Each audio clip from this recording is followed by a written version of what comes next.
Mas é claro que o sol vai voltar amanhã, mais uma vez.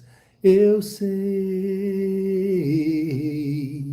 escuridão já vi pior, de endoidecer gente sã. Espera que o sol já vem. Tem gente enganando a gente. Veja a nossa vida como está. Mas eu sei que um dia a gente aprende. Se você quiser alguém em quem confia, confie em si mesmo. Quem acredita sempre alcança. Tem gente que machuca os outros, tem gente que não sabe amar, mas eu sei que um dia a gente aprende. Se você quiser alguém em quem confia, confie em si mesmo. Quem acredita sempre alcança. Quem acredita sempre alcança. Quem acredita sempre alcança. Eu me lembrei dessa música que eu conheci primeiro com 14 bis, depois Renato Russo também cantou uma versão lindíssima. No dia de hoje, que está nublado, frio no Rio de Janeiro, ontem estava um sol deslumbrante, o tempo virou. E a gente que acorda e se depara com um céu nublado, cinza, vento enregelante, dificilmente a gente se lembra que o sol continua brilhando por sobre as nuvens.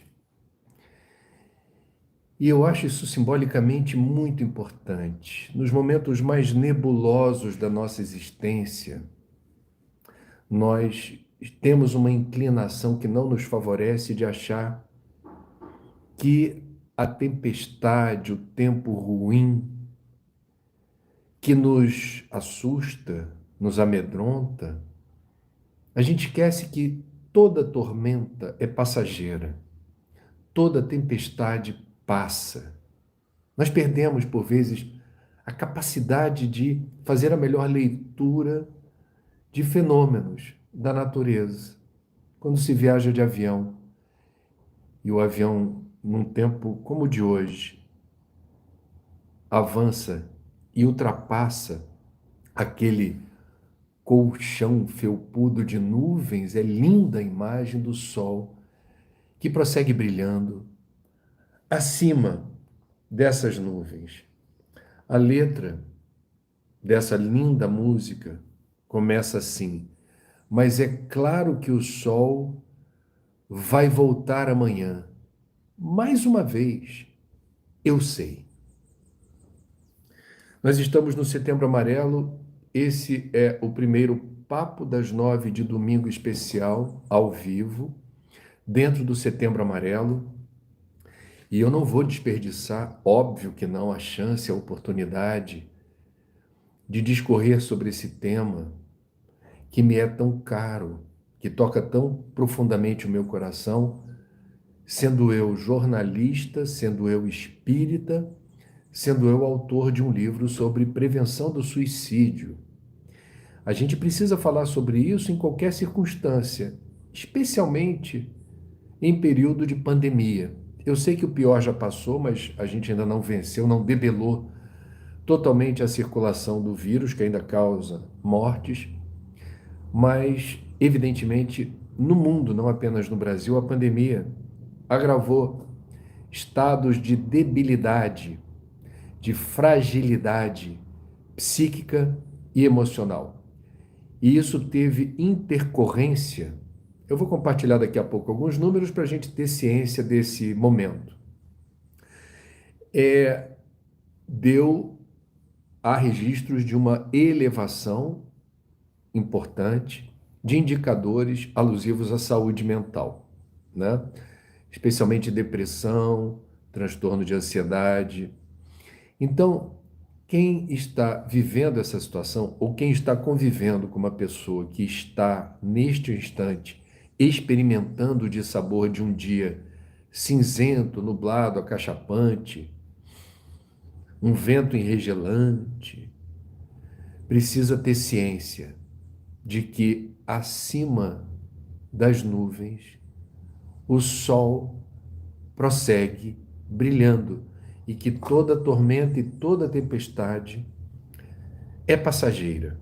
Eu peço licença para primeiro explicar a razão pela qual esse tema passou a ser tão relevante e mobilizador para mim, na minha existência.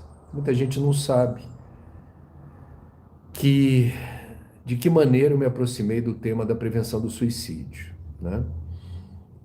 Eu vou rapidamente contar, porque é curioso, principalmente os amigos mais próximos, colegas de trabalho, quando me viram iniciar aí uma jornada com palestras, com vídeos, com textos, artigos para jornal, para site, falando disso no rádio, fazendo programa na TV aberta e TV fechada sobre prevenção do suicídio, escrevendo um livro sobre esse assunto. Muita gente achou, nossa, o André deve estar falando como se fosse uma catarse, ele deve ter passado por um problema desses, deve ter pensado em suicídio ou realizado uma tentativa. Ou então ele passou por um momento muito delicado da existência, provavelmente uma depressão. E eu devo dizer, nada disso aconteceu. A bem da verdade, no ano de 1999, portanto 23 anos, né, atrás, não é isso? 23 anos. Eu estava em terapia e no momento da terapia que eu me sentia completamente fora do eixo. O propósito de uma boa terapia, uma assistência psicológica, o psicólogo ele é um facilitador, ele traz questões que precisam ser refletidas por nós para que a gente mesmo perceba o que não está legal, o que não está indo bem. Eu estava no momento da terapia que estava indo de forma muito eficiente no ponto que precisava ir, como se tivessem puxado o meu tapete e eu perdi o prumo, perdi o eixo, né? E eu estava vivendo, portanto, um momento em que eu cheguei a comentar com pessoas muito próximas, na verdade com uma pessoa muito próxima, eu verbalizei o seguinte: eu acho que sei o que se passa pela cabeça de um suicida, porque eu estou vivendo um momento assim de perplexidade diante das coisas da minha vida, onde nada parece fazer muito sentido. As cartas estão todas embaralhadas, eu não estou tendo a clareza do movimento. E repito, numa terapia, isso é muito bom, porque significa que você está rearrumando as peças do tabuleiro para seguir em frente. Pois bem, depois desse comentário que fiz, numa reunião mediúnica, uma pessoa muito querida, médium, disse que havia uma mensagem para mim. E nessa mensagem, um espírito que incorporou nessa médium me surpreendeu dizendo assim: você acha que sabe o que pensa um suicida? E fez várias perguntas para mim, às quais eu não consegui responder nenhuma delas. Você sabe, você está sentindo isso? Você está sentindo aquilo? Fez 3 ou 4 perguntas que eu respondi não. Eu não estou vivendo isso que você está descrevendo. E o espírito, de forma muito assertiva, disse: então você não sabe o que passa pela cabeça de um suicida. Em seguida, esse espírito, que não se identificou, começou a me questionar como jornalista, dizendo: você sabia que o Brasil é um país que registra o suicídio como caso de saúde pública? E eu disse: acho que você está enganado, eu sou jornalista e nunca ouvi falar sobre isso. E o espírito: pesquise, você vai se surpreender. Essa conversa teve lugar em outras sessões. E esse espírito, num dado momento, começou a despertar minha curiosidade, que eu falei, mas por que você está puxando esse assunto comigo? O que tem a ver isso comigo? Quem é você? Resumo da ópera, porque essa história é longa, esse espírito se identificou como sendo Marcelo Ribeiro, e eu me surpreendi porque eu conhecia mensagens psicografadas por Divaldo na década de 70, 60, 70, especialmente endereçada aos jovens, assinadas essas mensagens por Marcelo Ribeiro. E eu havia, na minha mocidade espírita, muito tempo antes, xerocado uma mensagem particular chamada Oração do Jovem. Eu me lembro que a oração começava assim: Senhor, sinto-me perdido no báratro da vida moderna. Eu achava linda a mensagem, porque era muito para frente, né? Estimulando o jovem a não se inquietar gratuitamente. E ele se identificou com o Marcelo Ribeiro. Eu falei, Marcelo, você por aqui? E o Marcelo disse que havíamos sido, eu e ele, irmãos consanguíneos em mais de uma encarnação anterior, e que havíamos assumido o compromisso, antes da minha atual encarnação, de realizar trabalhos voltados para a prevenção do suicídio. Ele, na espiritualidade, na condição de desencarnado. Eu, por aqui, encarnado.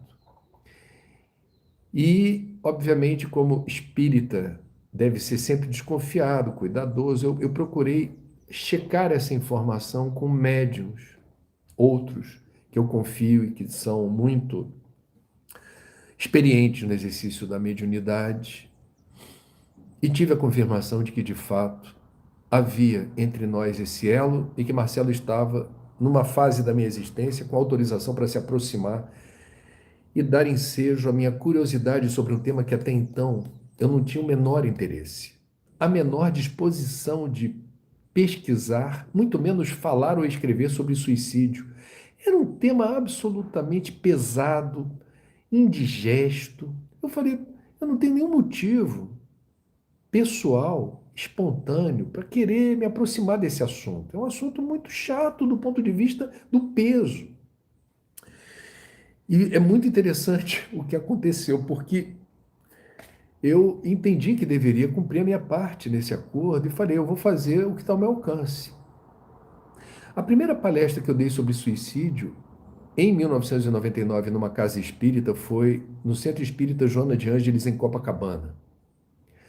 E lá, após a palestra, eu chorei, porque parecia que eu estava tirando um peso, um fardo dos meus ombros, porque, repito, não fluía, não era uma coisa que eu me sentisse plenamente identificado. Eu estava ali cumprindo aquilo que me parecia ser honrar um contrato, digamos assim. Mas aconteceu algo fabuloso. O estudo sistemático dos assuntos alusivos ao suicídio começou a se transformar em algo interessante, despertando minha curiosidade para todos os fatores que remetem ao tema do autoextermínio. Marcelo Ribeiro estava certo. Eu pesquisei e vi que suicídio, já naquela época, ninguém falava disso, era, entre as autoridades de saúde, considerado caso de saúde pública. Eu me aproximei do CVV naquele mesmo ano e continua sendo um prazer enorme ver voluntários abnegados que realizam esse maravilhoso trabalho de apoio emocional e prevenção do suicídio a partir do telefone 188 e também pelo chat do cvv.org.br. Eu me aproximei desse trabalho a ponto de ser considerado um voluntário colaborador. E eu, como disse, desde então, me aproximei, mas assim, visceralmente desse universo. Fui chamado sem ser psiquiatra ou psicólogo, especialista, eu sou jornalista, mas fui chamado para fazer palestra em simpósio latino-americano de psiquiatria, porque havia um interesse da classe médica em saber por que que esse alienígena que veio do planeta comunicação, né, um estranho no ninho, se debruçou sobre esse tema e o que que ele pretende falando sobre isso. E eu sempre respeitosamente me apressava em dizer: eu não sou um especialista, eu sou um curioso que procura acessar as melhores fontes para compartilhar as informações que façam sentido na área da prevenção do suicídio. Até o livro Viver é a Melhor Opção, a minha pesquisa indicou uma vasta literatura sobre prevenção do suicídio, majoritariamente especialistas escrevendo para os pares, uma linguagem rebuscada, o jargão científico. E eu me lancei na tarefa de escrever um livro que procurasse tentar traduzir numa linguagem clara e objetiva esses saberes. Contei com a preciosa ajuda da minha mulher, Cláudia Guimarães, que também é jornalista, editora. Ela, generosamente, quando eu comecei a me relacionar com ela, já tinha uns 10 anos de projeto editorial que não saía do papel. E ela me ajudou a dar ritmo a esse trabalho e fechar a edição. Muito bem, meus amigos, essa é apenas uma história que eu tentei resumir do meu envolvimento com o tema da prevenção do suicídio. Para mim, continua sendo das causas mais urgentes e nobres no Brasil e no mundo, especialmente em tempos de pandemia. Quando a gente fala da prevenção do suicídio na espiritualidade e no plano da matéria, significa dizer o seguinte: na espiritualidade, a gente vai ter intercessões e intervenções em favor de todos nós. Por vezes, em havendo permissão para isso, porque cada caso é um caso, nossos guias e mentores explicitamente procuram dissuadir, interceder para que uma ideação suicida não prospere. Mas há que se ter o contexto, as circunstâncias que favoreçam esse gênero de intervenção. Em outras situações, o espírito reencarnante sabe que haverá de lidar com a tentação de tentar precipitar o retorno à pátria espiritual pelo caminho do suicídio, o que, em nenhuma hipótese, significa alívio ou solução para os problemas. E seus guias e mentores, em respeito ao processo evolutivo desse espírito, não intercedem, não intervêm. No momento da angústia, vibram para que ele faça a melhor escolha e o mérito da decisão seja dele ou dela, porque evolução é mérito. Então, na hora do desespero, se toda vez que a gente está desalentado, desanimado, desesperado, um espírito de luz se aproxima de nós, nos abraça, nos acolhe, se materializa, diz para a gente o que a gente precisa fazer, qual é o mérito? Qual é o mérito? O que a gente está fazendo aqui? Eu não sei se eu estou me fazendo aqui entender. Quer dizer, cada caso tem uma singularidade.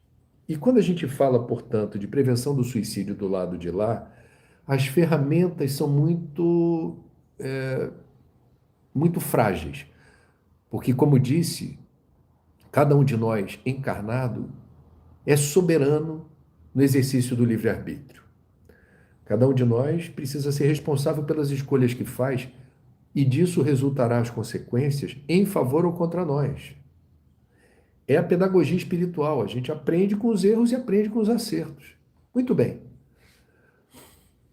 Eles, do lado de lá, contam muito conosco aqui. O plano espiritual conta muito com a capacidade de cada um de nós, independentemente da tua idade, independentemente da tua formação, nível de escolaridade, cultura, em que lugar do planeta você vive. A espiritualidade maior conta com a capacidade de termos compaixão e empatia pelos que sofrem e que a gente, de forma direta ou indireta, possa ser considerado um agente de saúde informal Eu tenho cuidado aqui porque agente de saúde é uma profissão, precisa ter uma habilidade específica. Quando eu falo agente de saúde informal, eu estou falando assim, todos nós temos a capacidade de fazer algo em favor de alguém que esteja eventualmente numa situação tão difícil para ela, para a pessoa. A gente não tem o direito de julgar a dor dos outros porque a gente não está sentindo essa dor. A gente não está debaixo da pele do outro.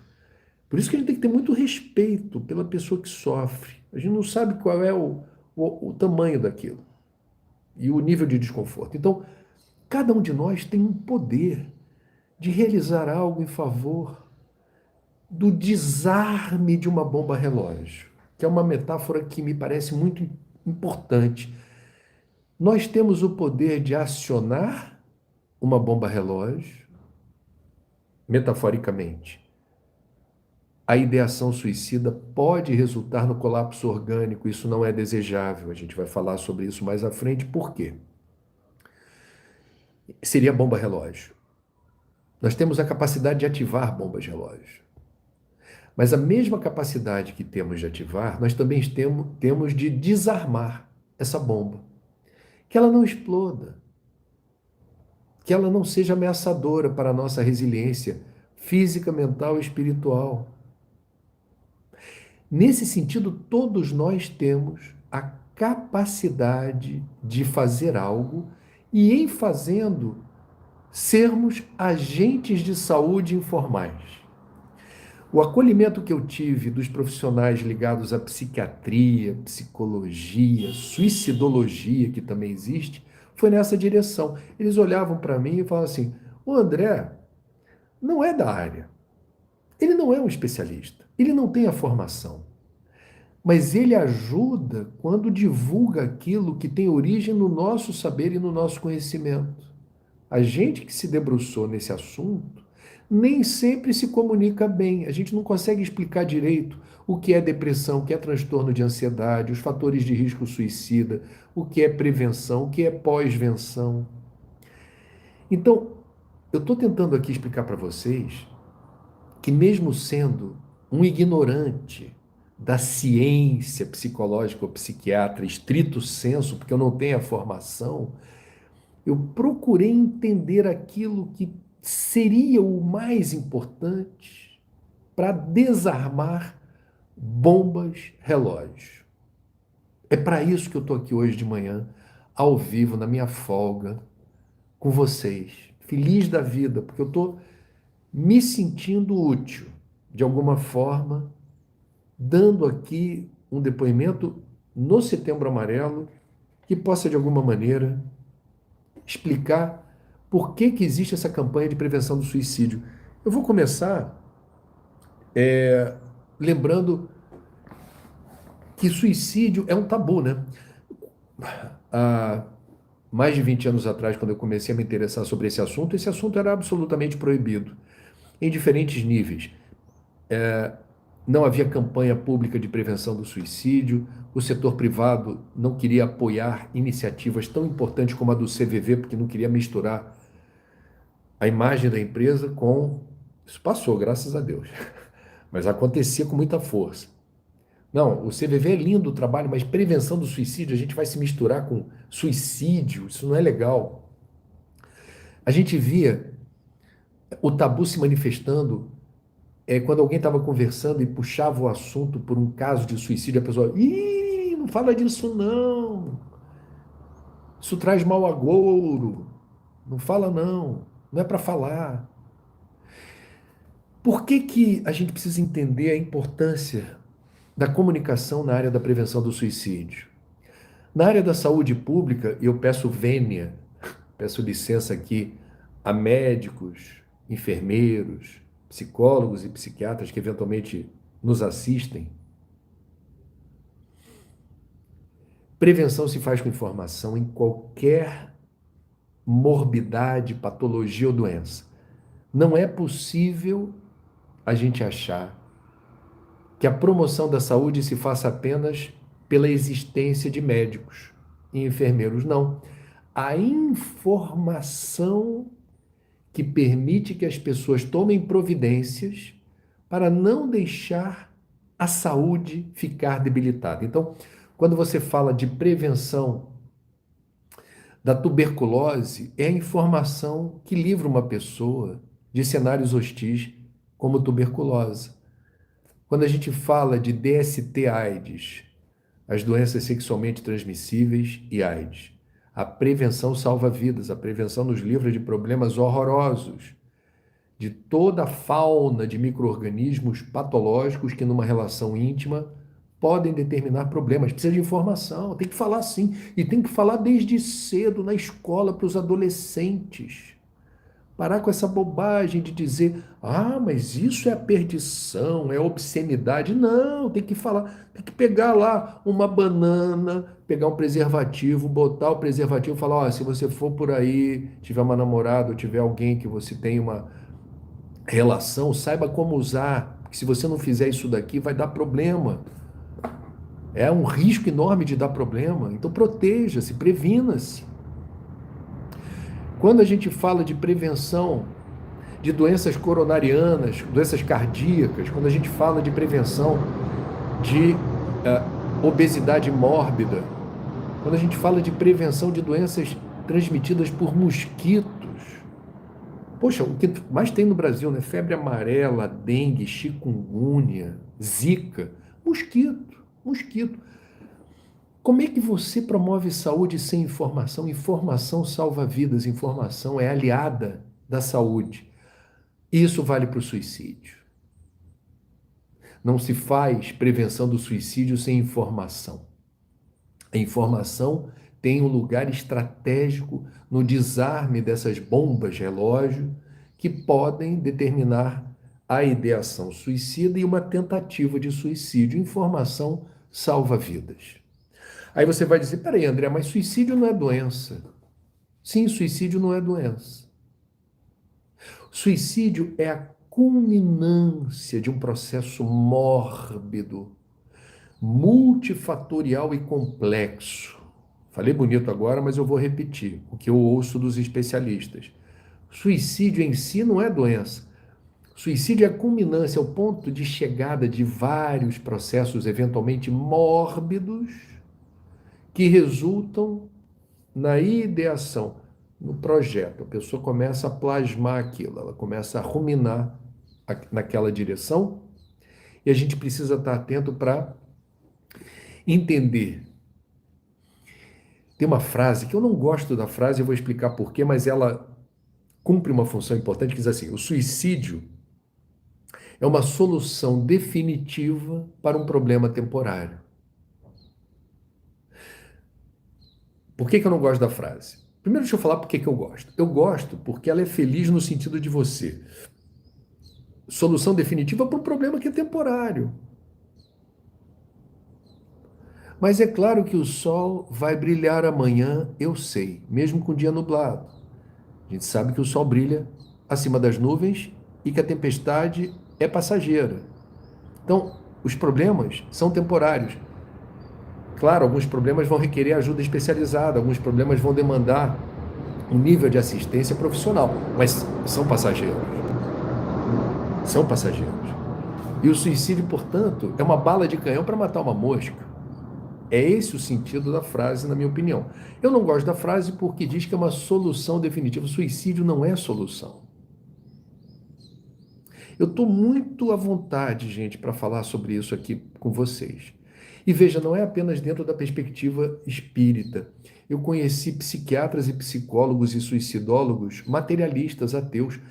Eles, de uma forma muito comovente, consagram a vida deles na direção da prevenção do suicídio sem acreditar em Deus e sem acreditar na vida após a morte. Por que eles fazem isso? Isso é uma boa pergunta. Por que psicólogos, psiquiatras e suicidólogos entendem que a causa da prevenção do suicídio é importante, mesmo sem relacionar a espiritualidade, Deus, vida após a morte? Porque eles sabem que o suicídio é prevenível. E eles sabem a encrenca que é uma pessoa. Quando resolve se matar, fica a sensação de fracasso da sociedade de não ter conseguido evitar que um de seus membros tenha subtraído a existência por falta de acolhimento, de assistência, de tratamento, eventualmente.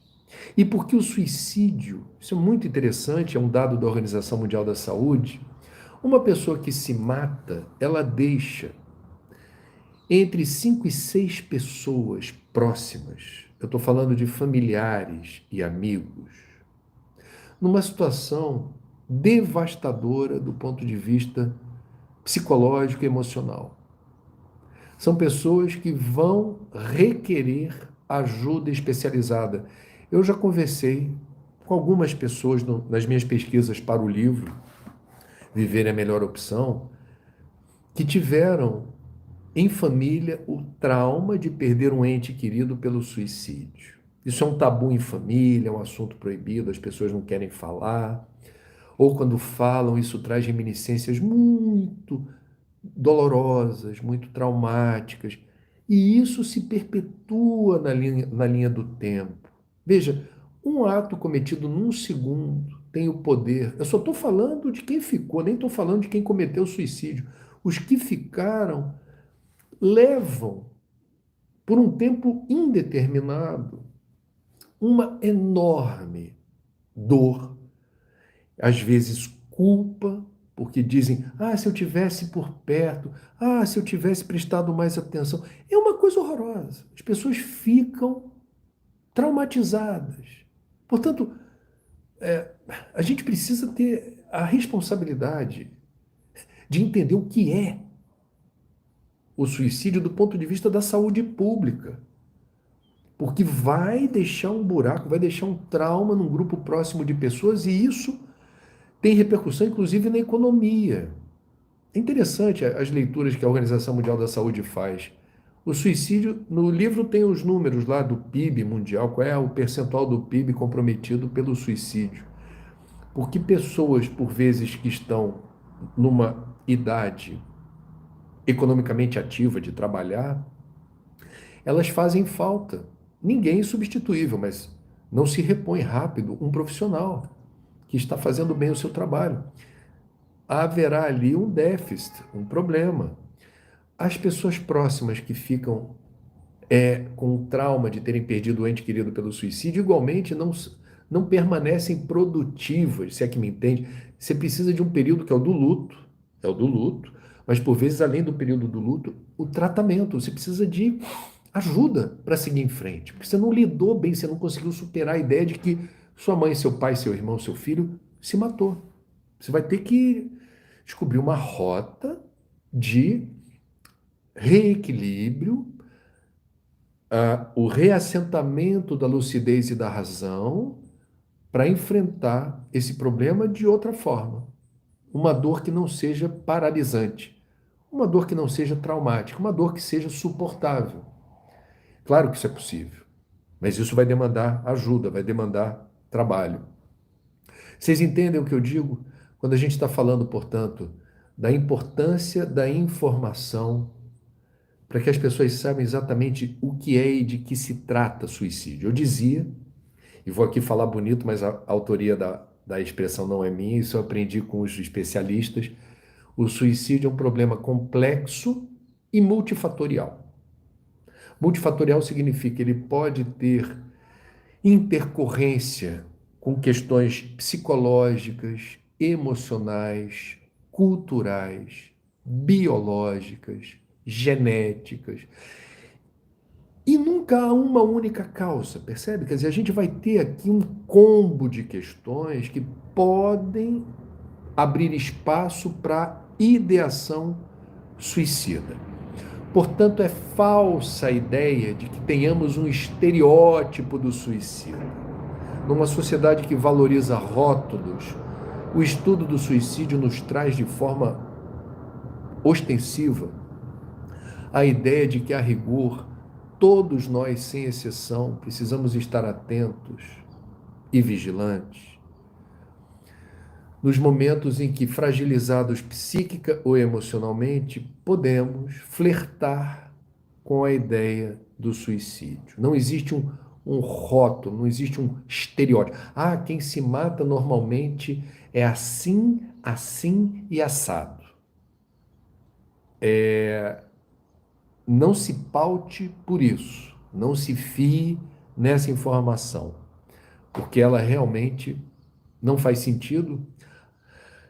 O que não falta são exceções à suposta regra, né? Então, uma coisa importante que a gente precisa saber é que não existe o estereótipo do suicídio, e quem não se enquadra no estereótipo relaxa, porque jamais este haverá de ser um problema para você. Cuidado, não é bem assim. Não é o que a literatura médica aponta. Uma outra questão, quando a gente fala que não tem o estereótipo, é que sim, estudos epidemiológicos vão mostrar nichos, grupos, que haverá ali uma possível maior incidência de casos de tentativas de suicídio ou de suicídio. Vários grupos. Eu vou enumerar alguns grupos aqui que têm a recorrência de tentativas de suicídio, mas isso jamais pode ser generalizado. Então, quando eu falo, por exemplo, populações indígenas, você não vai dizer que toda população indígena tem uma maior vulnerabilidade. Agora, existem vários estudos mostrando como a incidência de casos por grupo de 100 mil, é assim que se faz, a régua que mede a incidência de casos de suicídio é quantos casos por grupos de 100 mil. Então, no Brasil, por exemplo, os grupos indígenas têm uma ocorrência maior de tentativas de suicídio. Há um caso que me chocou muito, eu estive no Mato Grosso do Sul, em Dourados, próximo das terras indígenas reservadas aos Guaranis Kaiowás. Os Guaranis Kaiowás são um grupo reconhecidamente vulnerável e que precisa de um trabalho, de um projeto, de uma política pública para tentar regredir estatísticas muito preocupantes. O que está por trás da incidência de suicídio em terras indígenas ou em grupos indígenas? Primeiro ponto é a perseguição histórica imposta a essas etnias. Isso é muito sério, porque isso gera muito preconceito, muita intolerância, e o ser humano não gosta de ser objeto de preconceito ou intolerância. No caso dos Guaranis Kaiowás, eles foram confinados num território muito menor do que a demanda de espaço daquela população. E isso trouxe muita desesperança, muito desalento, muito desânimo, falta de perspectiva. Existem lutas históricas com proprietários rurais nesta e em outras regiões do país. Então, a falta de sensação de pertencimento. Grosso modo, por aí você não vai explicar tudo, você vai explicar parte da relação estabelecida entre nível elevado de suicídio e comunidades indígenas. Outra questão é quando um indígena resolve sair da sua aldeia, da sua comunidade, para estudar na cidade. É muito comum, quando ocorre essa situação, esse indígena ser discriminado pelos seus, porque ele saiu da comunidade, saiu da aldeia, e discriminado pela cidade que não reconhece aquele indígena como um semelhante. Olha o tamanho da encrenca. Então, temos alguém que rigorosamente não tem acolhimento ou sensação de pertencimento. Não tem sensação de pertencimento. Isso é muito sério, muito doloroso. Um outro grupo que costuma aparecer em estatísticas epidemiológicas é o da comunidade LGBTQI+, especialmente travestis. Então temos outra questão que envolve intolerância, preconceito e perda da sensação de pertencimento. Uma pessoa que é estigmatizada por sua orientação sexual dentro de casa, no trabalho, na rua, na escola, na universidade, tem uma hora que ela, se não tiver ajuda, se não tiver apoio, se ela não tiver de fato no eixo, né, na sua centralidade, percebendo, ela não tem rigorosamente que dar satisfações a ninguém, ela não tem que ter culpa, ela é assim. E ela precisa descobrir os caminhos para lidar bem com quem ela é, assumir quem se é. Esse é um ponto importante. Só que não é simples.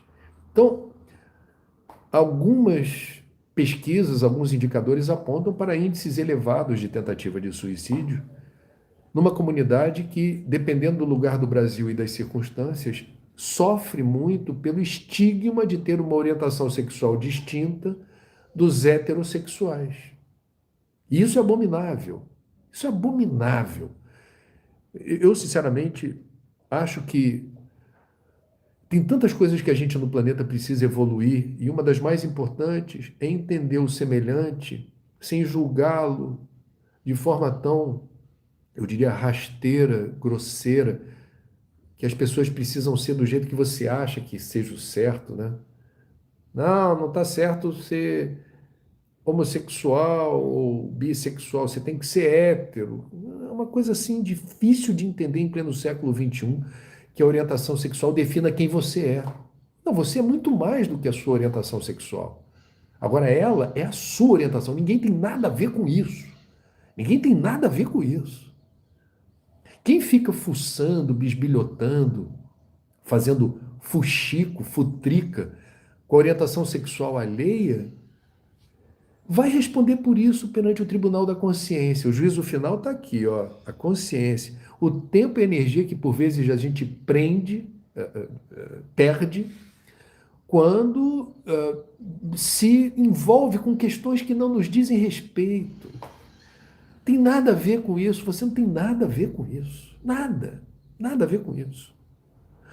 Um outro grupo que merece atenção não é em números absolutos, a quantidade não é tão relevante, mas a proporção é. Quanto mais avançada a idade, portanto é um segmento bem reduzido em números absolutos, existe em alguns países um maior número de tentativa entre idosos de idade avançada. E por que isso? Uma possível explicação é que a gente vai tendo, ao longo de uma vida, que e isso é uma benção, né? A longevidade, mas aí a gente vai perdendo os companheiros da geração da gente, né?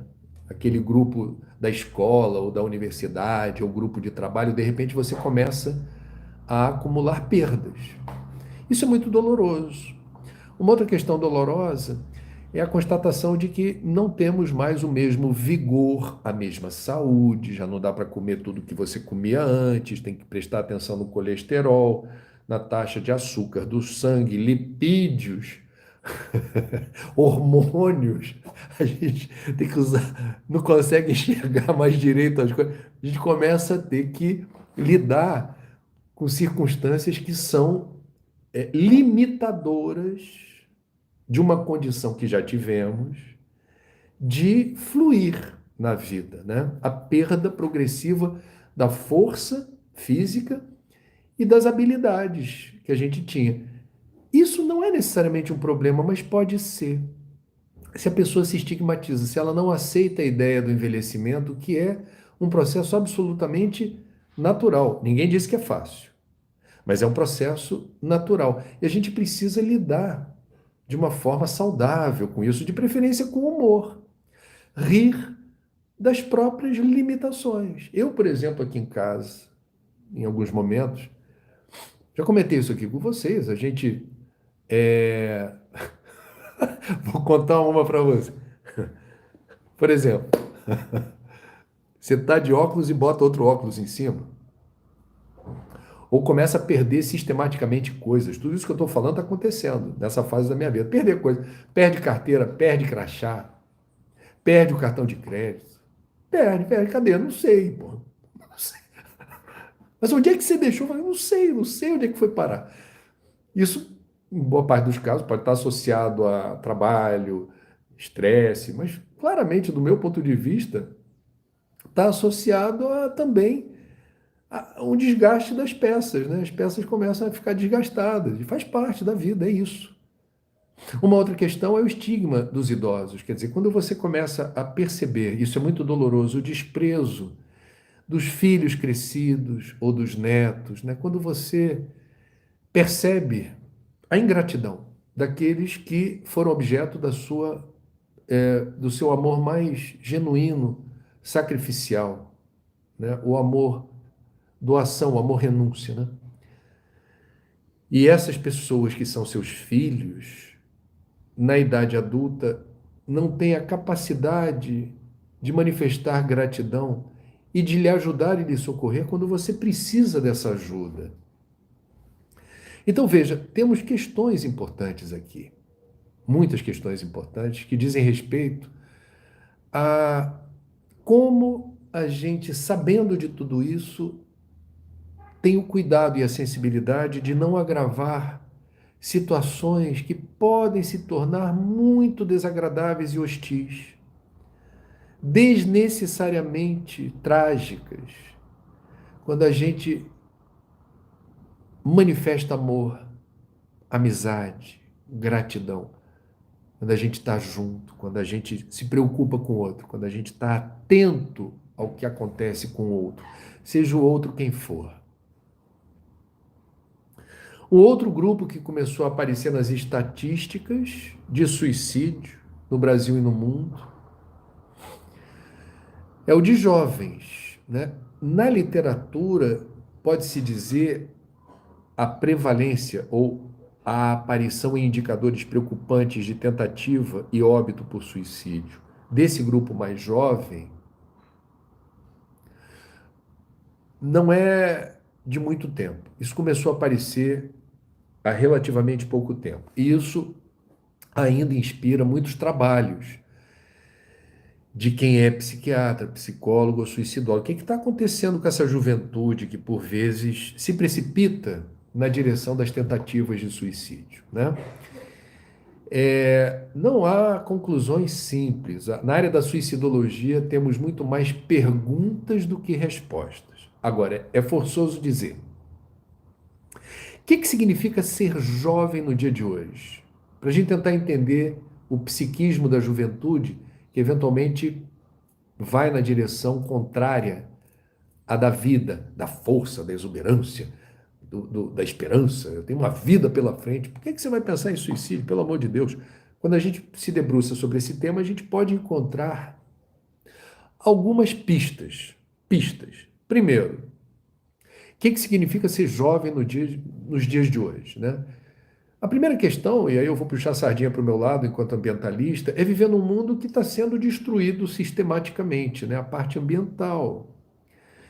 E a gente fica preocupado quando vê uma garotada que começa a perceber o que vai à volta, começa a ter a noção do momento, o que está acontecendo, e aí começa a falar, mas que mundo eu vou herdar? Que mundo é esse que os adultos, os mais velhos que eu, estão deixando para mim? Por que a crise climática, a destruição das florestas, a produção de lixo na escala que a gente vê, não está sendo desde já contida como deveria? Isso não é simples, né? Isso não é simples. Isso pode gerar em algumas pessoas alguma desesperança. Uma outra questão, e aqui a gente está apenas apontando pistas, tá? Sem nenhuma pretensão de afirmar verdades absolutas. Boa parte, para não dizer a maior parte da vida da maioria das crianças, passa na escola. Na escola. Boa parte do dia passa na escola. A pergunta é: que escola é essa? Essa criança, quando vai para a escola, está motivada? Os professores são instigantes, despertam a boa curiosidade pelo saber e o conhecimento? Existe a aventura de aprender algo novo? Ou é decoreba, professores desestimulados, uma escola aonde ninguém parece estar muito afim de trabalhar ou de fazer daquele ambiente um ambiente luminoso, né? Boa parte das escolas do Brasil e em alguns lugares do mundo não são estimulantes. É um fardo ser estudante. É um fardo. A escola não é um lugar atraente. É isso que eu estou querendo dizer. Então você vai para a escola assim. Por que você quer ir para a escola? Tem uns amigos lá que eu gosto. Tem um professor que eu gosto. O resto você administra. Então a escola, ela pode e deve ser um lugar onde o conhecimento não seja decoreba e aonde a experiência de aprender enseja um aspecto lúdico, um saudável desafio. O dever de casa não é um fardo. Ah, tem dever de casa. Não, o dever de casa vai ser é um jogo. Eu vou tentar descobrir a resposta para a pergunta que o professor fez. Então, uma escola desinteressante, uma escola onde, por exemplo, o bullying não é objeto de alguma contenção ou projeto de dissuasão dos alunos violentos, né, brigões, quer dizer, você precisa criar um ambiente que a criança se sinta acolhida, estimulada e que seja possível ser uma criança feliz, saudável. Acho que isso é uma boa estratégia. Uma outra questão é o desinteresse que pais ou responsáveis, por vezes, têm em relação aos seus pupilos e pupilas. Porque a parte mais importante da educação é dentro de casa. É dentro de casa. É a influência de pai, mãe ou responsável. É muito forte o legado que pai, mãe ou responsável deixa com os filhos a partir dos valores, dos princípios, se forjam o caráter, a personalidade, né?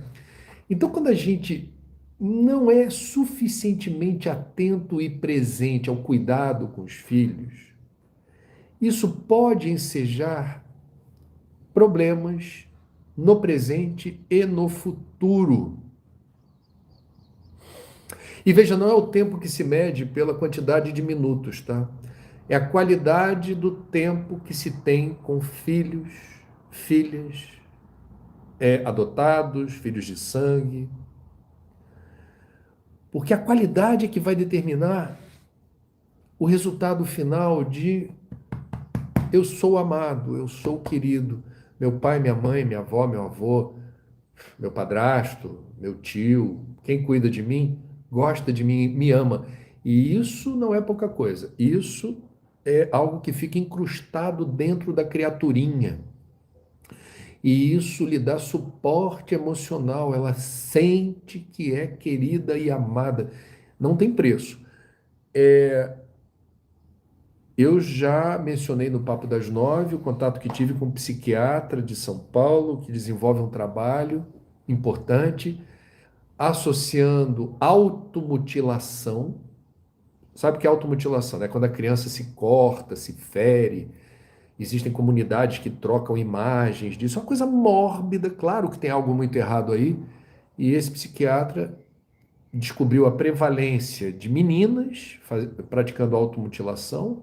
E em boa parte dos casos, a automutilação seria, segundo ele, uma resposta a um desamor, desassistência de pais ou responsáveis. É uma forma mórbida de tentar chamar a atenção através de um ferimento, ou de tentar calar uma dor emocional com uma dor física. Se eu bem entendi o que ele contou para mim. Existem vários estudos tentando explicar alguns dados preocupantes de automutilação em escolas do Brasil. A gente precisa entender isso. Eu, como vocês sabem, estamos no Setembro Amarelo, tem muito por falar, mas não vai dar para encerrar apenas no primeiro domingo do Setembro Amarelo com vocês aqui. Se for do interesse de vocês, por favor, mandem mensagem para dizer se vocês querem que a gente dê prosseguimento a esse tema domingo que vem. Tem muito o que dizer, eu nem falei ainda da realidade espiritual, a experiência espiritual de quem comete suicídio e o que acontece depois e se há alguma oportunidade para restabelecer, reconfigurar essa dor. Então, se for do interesse de vocês, semana que vem a gente volta aqui e eu espero que vocês, entendendo, gostado e achado importante a abordagem desse assunto, tragam mais pessoas domingo que vem.